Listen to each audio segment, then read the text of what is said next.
مساء الخير. قبل مباراة الأهلي والوداد المغربي ليا نقطتين هتكلم فيهم. النقطة الأولانية، لو بتحب ناديك هتظهره في أحسن صورة مش في أسوأ صورة. الأهلي النهاردة بيلعب باسم مصر، ما ينفعش أنا كراجل زملكاوي أو غير زملكاوي أطلع وأقول لك أشجع الفريق الأجنبي وما أشجعش الفريق المصري. مشجعين الفريق الأجنبي ده هيستنقصوني، هيقولوا لي انت مالكش غير خير في الفريق بلدك، هيبقى ليك خير عن معانا، هيبقى نظام مكايدة. مع احترامي، شغل نسوان.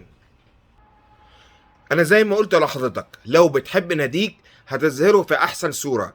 المفروض كراجل زملكاوي يبين فريقه في اجمل روح رياضية، يقف مع الاهلي، يجنب العداوة على جنب ويقف مع الاهلي يشاركه. انا راجل اتحداوي، ولا يهمني اهلي ولا يهمني زمالك. لو اي فريق من الفرق المصريه بيلعب باسم مصر هشجعه، وهستثني الطار الشخصي او العداء الشخصي. احنا مشكلتنا في ايه؟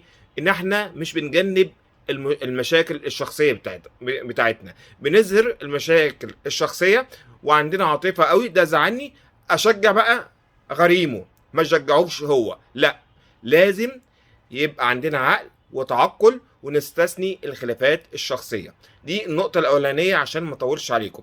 النقطة التانية، أتمنى أشوف مباراة جميلة ما بين الأهلي والوداد المغربي.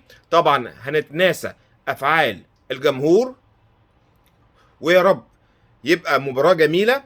حتى لو الوداد دخل جون، مش عايزين نشوف الجزائر رقم 2. الجزائر رقم 2 بمعنى ايه؟ لما تلعب مع الجزائر وتدخل جون فيك تموت المباراة، كل شوية تقع وتعمل خلافات وتعمل مشاجرات، مع ان الجزائر فريق محترم جميل بيلعب كرة حلو.